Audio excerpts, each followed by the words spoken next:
Marina संदेश live.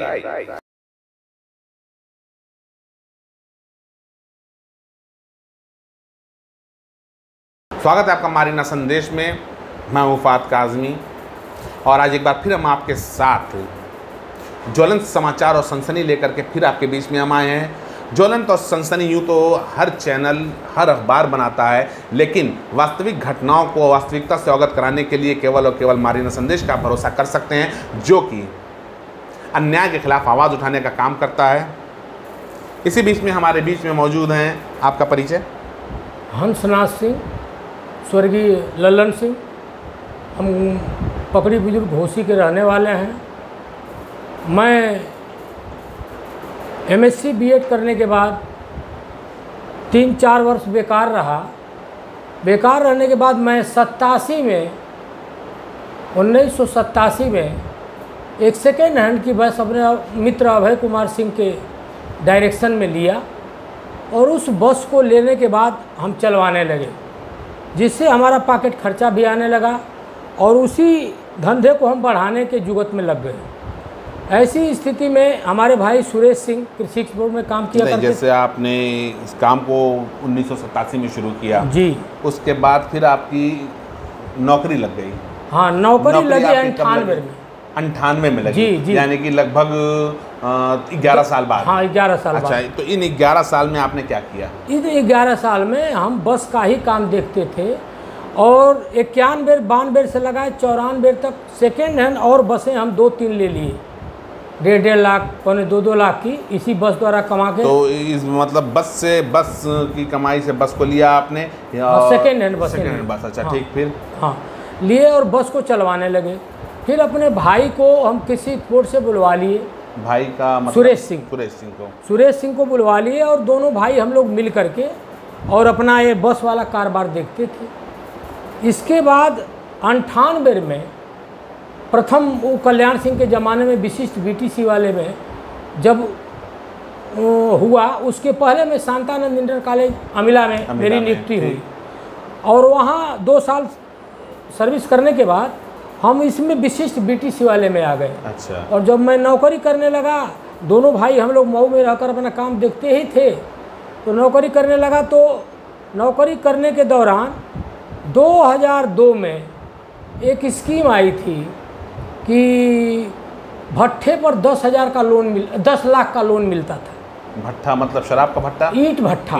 ईंट भट्ठा पर। तो हम किए क्या कि अपने औरत के नाम से फाइल तैयार करवा के उद्योग विभाग से और 10 लाख का लोन लिए। किस सन में लिया? 2002 में। 2002 में, ठीक। और ग्रामीण बैंक घोसी से फाइनेंस कराए, क्योंकि मेरा वेतन उसी में जाता था जी। और इसके बाद 2002 से भट्ठा खोल लिए और अध्यापक थे ही, और दोनों भाई मिलकर भट्ठा बस का कारोबार। मतलब आपका आय का स्रोत बढ़ता चला गया? हाँ, आय का स्रोत बढ़ता गया। और बढ़ने के बाद हम लोग 2005 से नई गाड़ियाँ लेना शुरू किए, क्योंकि इनमें मेंटेनेंस ज़्यादा लगता था। वैसी स्थिति में हम लोग नई गाड़ियों का लेना पसंद किए और एक 6 चक्का लिए, उसको हैदराबाद चलवाने लगे। फिर धीरे धीरे अच्छा, टाटा में स्थिति ऐसी थी, हम लोगों का लेन देन इतना बढ़िया था कि वहाँ एक फ़ोन पर भी हम लोगों को वहाँ से लोग आते थे, सेट भरवा के चेसिस दे दिया करते थे, कम मार्जिन मनी पर भी दे दिया करते थे, क्योंकि हम लोग की सिविल अच्छी थी। ऐसी स्थिति में गाड़ियाँ बढ़ती गई और हम लोग 4 भाई थे। बड़े भाई का तो 8-7 महीने पहले देहांत हो गया, लेकिन एक भाई विंग कमांडर हैं, वो भी हम लोगों का सहयोग करते हैं हर व्यवस्था में, जब ज़रूरत पड़ती है तो करते हैं। एक भतीजा है, कर्नल है, आज के डेट में गुवाहाटी में है। परिवार ज्वाइंट है, हम लोग मिलजुल कर अपने कारोबार को बढ़ाते हैं। और चारों भाइयों में एक हम लोग पान नहीं खाते हैं, चारों भाई में। आज के डेट में उम्र हमारी 63 वर्ष। मतलब कोई नशा नहीं है? कोई नशा नहीं है। अच्छा, कोई इसको क्षेत्र में आप पूछ सकते हैं। और सर, मैं आपसे यह कहना चाहता हूँ, मैं फागू चौहान आज के डेट में राज्यपाल हैं। अगर प्रशासन के पास कोई साधन हो तो फागू चौहान से पूछ ले कि हंसनाथ सिंह को आप जानते हैं, वो तुरंत बताएंगे कि हाँ, घोसी के और पकड़ी के रहने वाले हैं और बहुत पहले भाजपाई हैं, बहुत पहले से। हम फागू जी के ही साथ घोसी विधानसभा में रहा करते थे और यहाँ सर जब यहाँ हम लोगों तो का क्या आपने राज्यपाल महोदय से कोई संपर्क साधने की कोशिश नहीं की या उनसे किसी तरह की मदद की उम्मीद की आपने? सर हम इधर नहीं जा पाए, इतना इधर 7-8 महीने में परेशान हो गए, भाई बीमार पड़ गए, उसी सदमे में भाई मर गए कि अब हम जा ही नहीं पाए उनके यहाँ। और कभी कभी फ़ोन पुराना जो रखे हैं संपर्क करते हैं तो उससे बातें नहीं हो पाती हैं, नया संपर्क नंबर मिला नहीं। तो ऐसी स्थिति में अब हमारे ऊपर तो जो हो रहा है मानो बहुत ही दुखद घटना। हम हार्ट के मरीज भी हैं, हमको स्टेंट पड़ा हुआ है। जितनी गाड़ियाँ आप लोगों के पास हैं वो गाड़ियाँ किसके नाम से हैं? हमारे भाई सुरेश के नाम से हैं, हमारे नाम से हैं। पंकज एक इधर सीमेंट का जब से काम करने लगे हैं तो वो भी अपने नाम से, क्योंकि सभी ट्रकें सीमेंट में चलती हैं और जंगरोधक सीमेंट का डीलरशिप लिए हैं, काम करते हैं, उसी में सीमेंट चलती है, अपना सीमेंट दुकानों पर। अच्छा एक चीज़ ये बताएं आप कि आपके पुत्र पंकज सिंह ने जब मुख्तार अंसारी से संबंध बनाया, आप लोग भाजपा के पुराने हैं, हाँ, और संबंध आपका जो मुख्तार, तो आपको ऐसा नहीं लगा कि उस समय पंकज सिंह ने गलत काम किया या आपने उनको बोला नहीं? ऐसा है कि हम बोले, ये दिल्ली थे और दिल्ली से अब्बास अंसारी इनको लाए 16-17 में बात करके, और यहाँ इनको यह प्रलोभन दिया गया इनके पिताजी द्वारा कि उसको हम अपना इंजीनियरिंग कॉलेज बनवा रहे हैं। पिताजी मतलब मुख्तार अंसारी जी, कि उसको मैं बीटेक किया है पंकज, उसको मैं उसी इंजीनियरिंग कॉलेज में रख दूंगा। तो हम अब बहुत दबाव नहीं बनाए, हम सोचे मतलब आपने अपने लड़के का फ्यूचर देखते हुए, हाँ, हम बहुत दबाव नहीं बना पाए।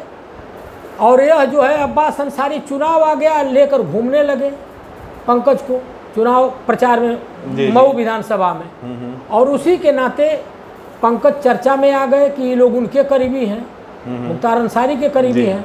और मुख्तार अंसारी उसी 16-17 में तैयब पालकी जब चेयरमैन हुए, अरशद जमाल का कार्यकाल बीतने वाला था, उसी समय हमारे भाई को बुलवा कर लखनऊ और कन्विंस किए और कहे कि हमारे आदमी के नाम से ठेका रहेगा और आपको देखभाल सिर्फ करना है, और उसमें हमारे 4-5 आदमी रहेंगे।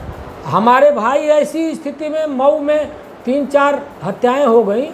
अब डर के मारे सब सुनना ही है और करना ही है, उसको एक्सेप्ट किए और आकर अपना सऊद अब्बासी के नाम से ठेका हुआ, और उसी ठेके को लेकर हमको लोग मुख्तार अंसारी से हमारे भाई। अच्छा, अब एक बड़ा ख़ास सवाल हमको आपसे और करना है। जैसा कि आपने भविष्य देखते हुए पंकज सिंह का मुख्तार अंसारी के साथ रहने पर आपने खामोशी साध लिया, इस आपदा की घड़ी में जब आप लोग इतना परेशान हैं, भाई जब तक आप अच्छे थे, आपकी आर्थिक स्थिति अच्छी थी, तो मुख्तार अंसारी के वहाँ से लोगों का संबंध भी अच्छा रहा होगा, आना जाना भी रहा। सदर विधायक थे सर, इस नाते करीब करीब मऊ के जितने लोग हैं, जितने वोटर हैं, सब जुड़े हुए हैं, सब अपराधी तो हैं नहीं, लेकिन अब इसी प्रलोभन में कि लड़के को भी हो सकता है अपने इंजीनियरिंग कॉलेज में रख दें। नहीं, आप सवाल हमारा कंप्लीट नहीं हुआ। तो इस समय जो आपके ऊपर आपदा हुई है, इस मुश्किल घड़ी में क्या विधायक मुख्तार अंसारी या उनके परिवार से या उनका संबंधी या सगा कोई किसी भी प्रकार की आपको तसल्ली या फिर जो है आर्थिक मदद या किसी भी प्रकार का मुकदमे में कोई सहयोग?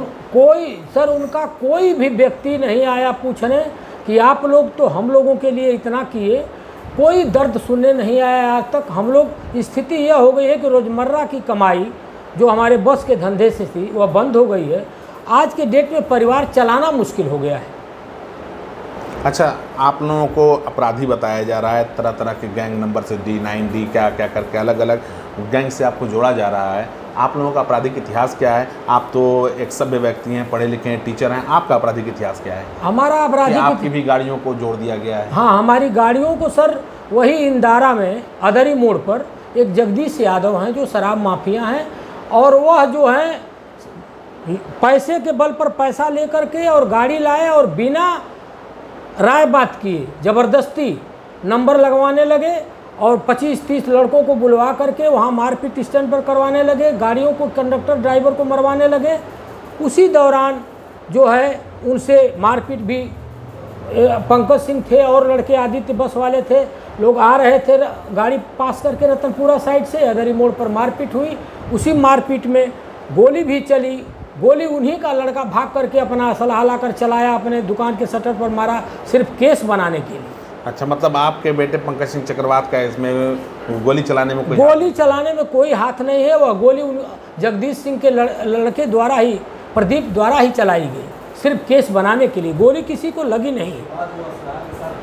अच्छा, एक चीज़ आप अब ये बताएं, इतनी यातनाएं आप लोग झेल रहे हैं, अगर जो अतिरिक्त आय का स्रोत और भी है, रोज़मर्रा का थोड़ा मोड़ा जो कहीं से आ रहा है, ये बिल्कुल जब बंद हो जाएगा तो ऐसी स्थिति में आप लोग क्या करेंगे और आप अपने इंसाफ की लड़ाई कैसे लड़ेंगे? सर, इंसाफ की लड़ाई मैं आपके लिए बहुत धन्यवाद दे रहा हूँ कि आप आकर हमारे यहाँ हमारी दर्द सुन रहे हैं। स्थिति यह है कि इस समय मुख्तार के नाम पर, कि हम लोग मुख्तार से सुरेश सिंह जुड़े हुए हैं, वसूली माफिया हैं। जो हमारे करीबी थे वो भी हाल चाल लेने नहीं आ रहे हैं, फ़ोन नहीं कर रहे हैं, फ़ोन से भी हाल चाल नहीं ले रहे हैं।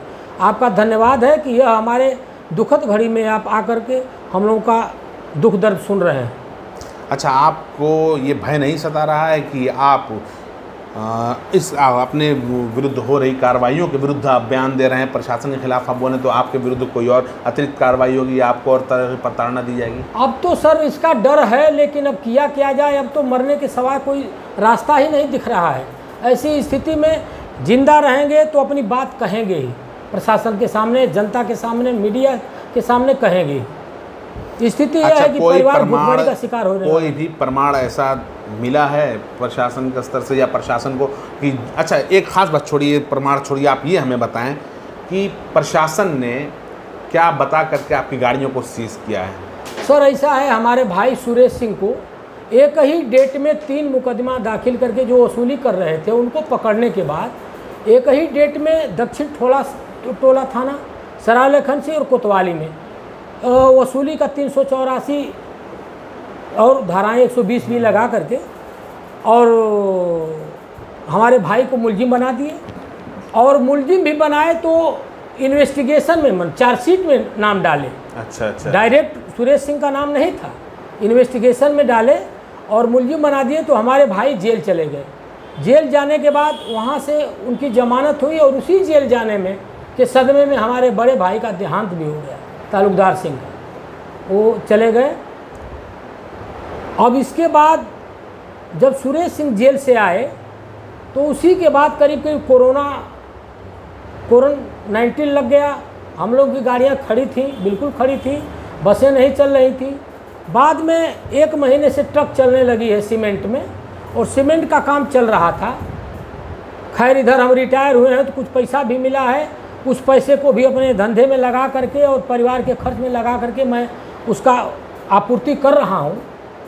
लेकिन आज की स्थिति यह है कि पूरी व्यवस्था, जो हम लोगों का धंधा था, वह रुक चुका है और भूखमरी के शिकार हो गए हैं। अच्छा, जितनी प्रताड़नाएं आपने, यातनाएं झेली आप लोगों ने, अब अगला कदम आपका क्या होगा? अगला कदम सर, मैं आपके माध्यम से, मीडिया के माध्यम से, या प्रशासन, जिला प्रशासन, प्रदेश प्रशासन और मुख्यमंत्री आदित्यनाथ जी से निवेदन कर रहा हूं कि हमारी समस्याओं को गंभीरता से सुनें। किसी के कहने पर और हमारे ऊपर जो कार्रवाइयाँ हो गई असलियत को छिपाते हुए, उसको थोड़ा इन्वेस्टिगेट करके हमारा उद्धार करने की कृपा। अच्छा, अगर इन्वेस्टिगेशन में आपका संबंध पाया गया और आपकी वास्तव में संपत्ति अवैध निकली, ऐसी स्थिति में आप क्या करेंगे? ऐसा है सर कि हमारी संपत्ति, जो भी बसें हैं, ट्रांसपोर्ट का धंधा है, चाहे 4 व्हीलर है, 4 व्हीलर भी हम लोग लगन में चलाते हैं, बसों के साथ बुक करते हैं, और हर गाड़ियाँ हमारी फाइनेंस है, ट्रक हो, बस हो, 4 व्हीलर हो, सभी फाइनेंस है। और समय अनुसार हम लोग किस्त दिए हैं, और उसी किस्त पर हम लोग रिस्क पर रिस्क लेकर के गाड़ियों को बढ़ाते गए हैं, और वही गाड़ियां कमा रही हैं, किस्त भर रही हैं, सबका डॉक्यूमेंट सर हमारे। अच्छा, एक चीज़ ये बताइए, जो कार्रवाइयाँ आपकी हो रही हैं, प्रशासनिक स्तर से ज़्यादा आपको टारगेट कौन कर रहा है और किससे आपको ज़्यादा दिक्कत है? यहाँ सर हमारे यहाँ व्यक्तिगत टार्चर करने वाले, इसके पहले CEO राजकुमार यादव जी थे, जो एक यादव की बस चलवाने, जगदीश यादव की बस चलवाने के लिए, मतलब बिरादरीवाद में, उसमें एसओ भी यादव, सिपाही भी यादव, सभी लोग थे। और यही कहे कि राजपूत की गाड़ी, भूमिहार और ब्राह्मण की गाड़ी चलेगी, एक यादव की गाड़ी नहीं चलेगी। मैं बताता हूँ तुम लोगों को, हमारे भाई सुरेश को ऐसी धमकी दी। अच्छा, इसके बाद जब वो गए तो उनके कन्विंस करने पर जो भी केस और यहाँ होमवर्क हुआ प्रशासन द्वारा, वो फाइल तैयार हुई। बाद में हमारे पुलिस अधीक्षक महोदय अनुराग आर्या द्वारा जब हकीकत जाने तो हमारे कोतवाल लोगों को मना किए, घोसी और मऊ के, कि वो परिवार की हकीकत हमको कुछ मालूम हो गई है, परिवार में शादी भी पड़ी है, आप लोग वहाँ मत टच कीजिए, हमको हकीकत कुछ मालूम हो गई है। लेकिन दुर्भाग्यवश अनुराग आर्या का ट्रांसफ़र हो गया, मनोज सोनकर जी आए तो रामजी सिंह कोतवाल बहुत फास्ट होकर के और डीएम साहब से ही करा के हमारी संपत्ति को कुर्क करने के लिए, उसी दौरान हमारे भाई सुरेश सिंह अभी गैंगस्टर में जेल चले गए थे, वो जेल में थे, हमको जेल में कचहरी भी उनको राम सिंह कोतवाल का आप नाम ले रहे हैं, तो सिर्फ कार्रवाई करना उनका उद्देश्य था या कोई और भी आपसे किसी भी प्रकार की उम्मीद उनको थी? अब सर जो भी उम्मीद हो, अब बहुत खुल के हमारे सामने नहीं आया। एक कोई मध्यस्थ मिला था, एक बार कुछ हिंट कर रहा था, लेकिन हम इस लेन देन में विश्वास सर नहीं करते हैं। वो अभी एक दिन के मोहल्लत के लिए वो कोई आदमी था जो 50,000 रुपये की मांग कर रहा था, सिर्फ कि एक दिन मोहल्लत दिलवा देंगे। तो ऐसी स्थिति में हम एक दिन के मोहल्लत के लिए 50,000 रुपया दें, कहाँ से दें? और फिर दूसरे दिन वही स्थिति आएगी, तो हम लेन देन करना तो उचित नहीं। राम सिंह आप भी ठाकुर, वो भी ठाकुर, तो जैसा आप बता रहे बिरादरीवाद का मामला, तो क्या यहाँ बिरादरीवाद नहीं चला? सर बिरादरीवाद इसलिए नहीं चला कि उनको अपना गुड फेथ में बनना था मुख्यमंत्री जी के प्रशासन के निगाह में, तो अपना सर्विस और अपना सर्विस रिकॉर्ड बनाने के लिए हमारी बातों पर बहुत ध्यान नहीं दिया गया और हमारे परिवार को इसमें सताया गया। क्या आपने उनको सत्यता नहीं बताया, या आपने एविडेंस जितना आप लाइन से यहाँ एविडेंस और सारे सभी कुछ ये रखे हुए हैं, क्या इन सब चीज़ों से आपने उन्हें अवगत नहीं कराया? सर उस समय हमारे भाई जेल में थे और हमारे घर आकर 9 बजे से और 11 बजे के बीच में फोर्स में और सिविल ड्रेस में आकर के और इतना टार्चर मेंटली करते थे कि मजबूरन हमको जो है 4 गाड़ियों को उनको देना पड़ा। कहे कि ठीक है इतना दे दीजिए, हम कर देंगे।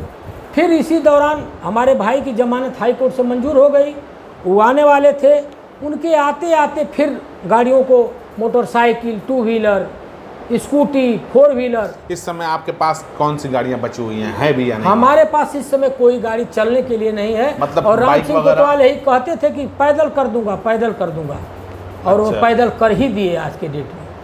तो आपको क्या लगता है कि कोर्ट से गाड़ियां आपकी लीगल जो है वो छूट पाएंगी या सब अवैध संपत्ति में चली जाएंगी? सर ऐसा है कि हमारे पास जो भी डॉक्यूमेंट्स है डीएम साहब के साथ हम सामने पेश करेंगे और पेश करने के बाद जैसा उचित समझेंगे डीएम साहब या न्यायालय वैसा करेंगे, उसी के डायरेक्शन में हमको चलना है।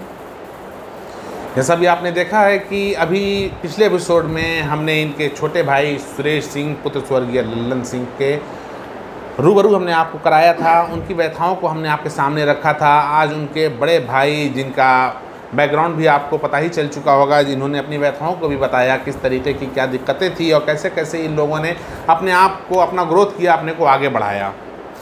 वास्तविकता यही है कि समाचार चलाने के लिए भी साहस चाहिए। जिस तरह का समाचार हम आपके सामने पेश कर रहे हैं, हो सकता है कि कहीं ना कहीं इस समाचार से भी क्षुब्ध होकर हमको भी किसी फर्जी मुकदमे में फंसाया जाए,